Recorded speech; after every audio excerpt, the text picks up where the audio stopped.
सब गाइस कैसे हो सारे, welcome back to another blog. So finally is the day. आज मौसम थोड़ा नहीं बहुत अच्छा है, धूप नहीं है और क्लाउडी हो रहा है और काफ़ी ग्रीनरी हो गई है मानसून के बाद।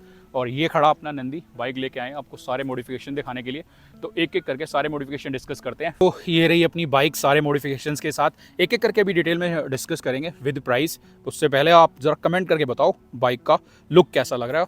और भाई इस ग्रीनरी में खड़ी करके ना बाइक का एक अलग ही लुक आ रहा है। 0.5 में आपको एक बार दिखाता हूँ मैं। भाई ये देखो बाइक अपनी, काला धागा मैंने बांध रखा है क्योंकि जितनी बार मैं वॉक करता हूँ हो सकता है मेरी नज़र लग जाए, इसलिए मैंने काला धागा बांध रखा। बाकी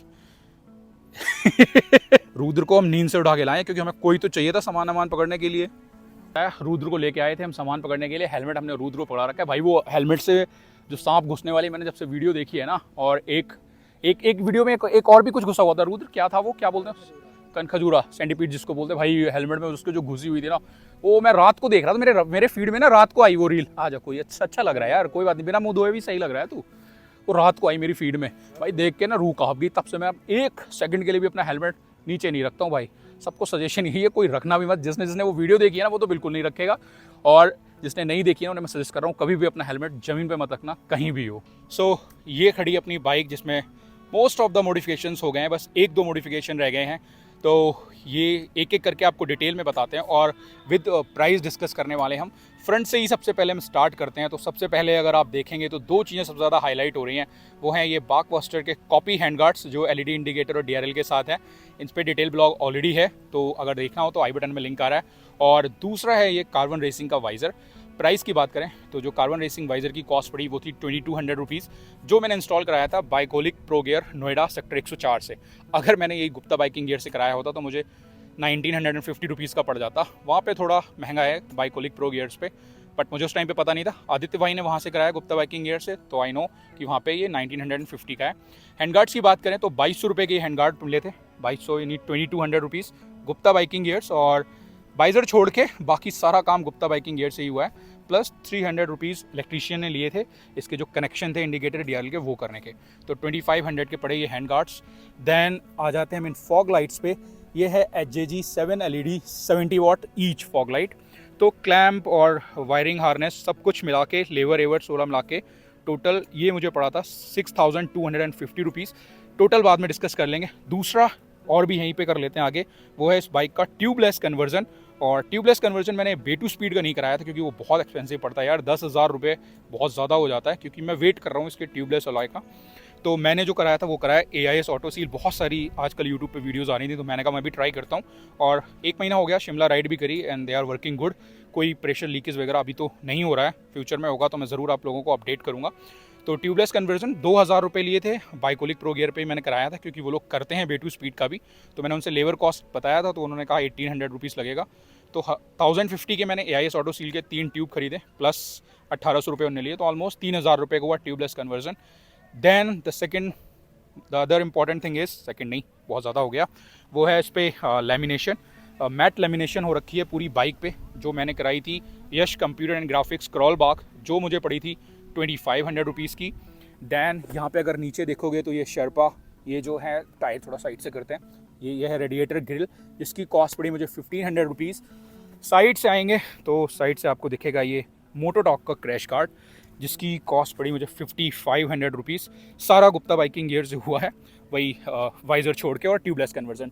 दैन फिर ये रियर ऑयल रिजर्वॉयर कवर, इसकी कॉस्ट थी 500 रुपीज़। एक और रिसेंट चीज़ जो इंस्टॉल हुई थी वो है ये मोटोटॉक का टॉप रैक, इसकी कॉस्ट है 1500 रुपीज़। और दैन आगे आए अगर हैंडल पे तो ये है हैंडल वार राइज़र, जो जाना के हैं ऑफसेट 2 इंच हैंडल वार राइज़र, इनकी कॉस्ट पड़ी मुझे 2600 रुपीज़। तो आई थिंक यही है सारे मॉडिफिकेशन, और तो कुछ अभी फ़िलहाल हुआ नहीं है, बाकी और भी बहुत सारे ड्यू हैं। बहुत सारे में एक जो मेन चीज़ ड्यू है वो है इसका सम गार्ड। लद्दाख से पहले इसका सम गार्ड चेंज कराएंगे, और इसके हॉर्न भी हमें अपग्रेड करने हैं। एक और चीज़ जो मिस हो गई थी बताना, वो मैंने बैग में डाला हुआ था क्योंकि इसको भी हटा रखा है, ज़रूरत नहीं है। ये है बोबो का मोबाइल होल्डर। ये क्या है कि क्विक रिलीज़ के साथ आता है। तो क्या है, आप फ़ोन लगाओ और सिंगल ऐसे करो तो एक बार में फ़ोन बाहर आ जाएगा, क्योंकि आपके फ़ोन के साइज़ के हिसाब से आप यहाँ से एडजस्ट कर लो, बार बार आपको नहीं खोलना पड़ेगा। ये था 1200 रुपये का, ज़रूरत पड़ती नहीं है इसकी, तो भी हटा रखा है। क्योंकि इसका जो डिस्प्ले वाला जो गूगल मैप का जो फीचर है ना भाई, वो बहुत ही डिसअपॉइंटिंग है। फ़ोन हमेशा ऑन रखना, जब बैटरी ड्रेन करनी है तो हम फ़ोन ही लगा लेंगे। ऑलरेडी मेरे पास एक एंड्रॉइड फ़ोन है जो मैंने पल्सर के एक्सीडेंट में तोड़ा था, वो अभी भी टूटा हुआ है, वही लगाता हूँ मैं हमेशा GPS के लिए। आईफोन का क्या है कि थोड़ा कैमरे के साथ भी दिक्कत हो जाती है, तो एंड्रॉइड फ़ोन ऑलरेडी मेरे पास है, तो क्यों ही बैटरी ड्रेन करनी। कॉल कराया था तब मैंने कराया था यहाँ पे, लेकिन यहाँ पे क्या था कि ये डैशबोर्ड को कवर कर रहा था, तो हमने वहाँ से हटा दिया, यहाँ पे लगाया था। फिर मैंने अपना GoPro Hero 5, लेकिन अभी वो भी हटाना पड़ा क्योंकि जब से ये वाइज़र लगा अब GoPro यहाँ पे लग नहीं रहा। तो आई थिंक इसमें जो मेरे पैसे गए वो वेस्ट हो गए। और इससे याद आया, मैंने ये नहीं बताया था, ये GPS माउंट भी मैंने लगवाया था, इसकी भी कॉस्ट थी 600 रुपीज़। ऑलराइट, तो आई होप मैंने सारी चीज़ें कवर कर दी हैं। तो किसी भी चीज़ के बारे में अगर आपको डिटेल में जानना हो तो कमेंट कर सकते हो। बाकी ये तो कमेंट ज़रूरी करना है कि बाइक लग कैसी रही है, और अगर आप कुछ और सजेस्ट करते हो इसमें जो कराया जा सकता है तो एक बार ज़रूर से कमेंट करना। हाँ, एक चीज़ और एडिशनल है जो भूल गया था, वो है इसकी सीट हाइट, जो मैंने कम करा दी है। अभी इसकी जो सीट हाइट है वो है अराउंड 810 mm। मैंने लगभग 15 mm जो था सीट को कटवा दिया था, क्योंकि टूरिंग सीट जो टूरिंग नहीं, इसकी जो लो हाइट वाली सीट है उसमें भी रॉयल एनफील्ड ने यही किया हुआ है, फोम को कम कर दिया है। तो अगर मैं वो वाली लो हाइट सीट लेता भी तो ये सीट फिर यूजलेस हो जाती, इसका क्या ही करते। तो मैंने इसी की फोम कटवा दी। फोम कटने से थोड़ी सी अनकंफर्टेबल हो गई है, लेकिन उसका कोई इशू नहीं होगा। जब भी लॉन्ग राइड करेंगे तो एक एयर सीट ले लूँगा मैं भी। लद्दाख जाने से पहले मुझे लेनी है, ग्रांड पिट स्टॉप की एयर सीट ले लेंगे, और ऑफ रोडिंग वगैरह जब भी करनी है तो एयर सीट हटाओ और आराम से। फिर क्या है कि रीच अच्छी आती है। अब तक पैर सही से ग्राउंडेड नहीं होते ना, ऑफ रोडिंग में थोड़ी दिक्कत रहती है। बाइक थोड़ी भी डिसबैलेंस हुई, क्योंकि एक तो 200 किलो की ये बाइक है, ड्राइव वेट है इसका अराउंड 196, बाकी एसेसरीज लगी, दैन पेट्रोल एंड ऑल, तो ऑब्वियसली 200 kg प्लस हो जाता है। तो फिर अगर पैर आपका सही से ग्राउंड नहीं हो रहा ना, तो इसको बैलेंस करने में बड़ी दिक्कत होती है। इसलिए मैंने इसकी सीट हाइट भी कम करा दी थी, जिसके मुझे अराउंड 300 रुपये लगे थे। फोम कटवा के एक हाई डेंसिटी फोम की पतली सी लेयर इसमें लगवा दी, और सीट हाइट हो गई अपनी कम। अब बहुत ही अच्छे से इस पर कंट्रोल कर पाते हैं, और पैर जब अच्छे से लगते हैं तो कॉन्फिडेंस भी मेरा बड़ा अच्छा हो गया है इसको। क्योंकि जब फर्स्ट टाइम इसे ऑफ रोड ले गए थे 2 बार गिरी थी, और कॉन्फिडेंस की धज्जियाँ उड़ गई थी, क्योंकि पैर बहुत ही कम टच हो रहे थे, इसलिए थोड़ा बैलेंस नहीं हुई। और स्पेशली एक बार तो बाइक को टर्न लेते हुए गिर गई थी, क्योंकि पैर ही सही से टच नहीं हो रहे थे। तो भाई ये हो गया अपना सारा मॉडिफिकेशन बाइक पे। और लद्दाख की प्रिपरेशन ऑन है, 10, 15, 20 दिन और हैं शायद। आई थिंक आज कितनी 3 अगस्त है। हमारा प्लान है जो लद्दाख निकलने का, वो है 24 अगस्त। हाँ 4 अगस्त नहीं, 24 अगस्त। आज 4 है, अच्छा आज है 4 अगस्त, तो 20 दिन ही है हमारे पास। 20 दिन के बाद हम निकल रहे हैं लद्दाख। लेकिन भाई अभी मनाली की सिचुएशन बहुत ज़्यादा ख़राब है, क्योंकि हमारा प्लान है इस बार झांसकर जाके होने का। तो लेकिन अगर ऐसे लैंडस्लाइड्स वगैरह वहाँ हो रहे हैं, क्लाउड बर्स्ट हो रहे हैं भाई, झांसकर तो और बुरा हाल हो जाएगा। झांसकर तो नहीं जा सकते इस। तो फिर इस ब्लॉग के लिए इतना ही। आई होप मैंने सब कुछ कवर कर दिया है, और आपको ये वीडियो पसंद आई होगी। वीडियो थोड़ी भी इन्फॉर्मेटिव लगी हो, बाइक अच्छी लगी हो, तो एक बार कमेंट करके ज़रूर बताना। शेयर करो अपने दोस्तों के साथ, स्पेशली उनके साथ जिनके पास हिमालयन है, या जो हिमालयन लेने के लिए प्लान कर रहे हैं, ताकि उन्हें एक आइडिया लग जाए क्या क्या मॉडिफिकेशन करा सकते हैं। और इनकी अगर टोटल कॉस्ट की हम बात करें, ऑलरेडी स्क्रीन पे वैसे आ रही होगी, मैं टोटल करके लिख दूंगा।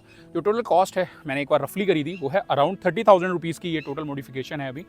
तो बाकी और जो भी फ्यूचर में होगी वो डेफिनेटली आगे बता देंगे। तो इस ब्लॉग में रखते हैं इतना ही, करते हैं इस ब्लॉग को यहीं पे एंड। आई होप आपको इस शॉर्ट एंड सिंपल ब्लॉग पसंद आया होगा। वीडियो अच्छी लगी हो लाइक जरूर करना। चैनल अगर अब तक सब्सक्राइब नहीं किया, सब्सक्राइब कर लेना। मिलते हैं ऐसी किसी एक नेक्स्ट ब्लॉग में। Till then bye bye, take care.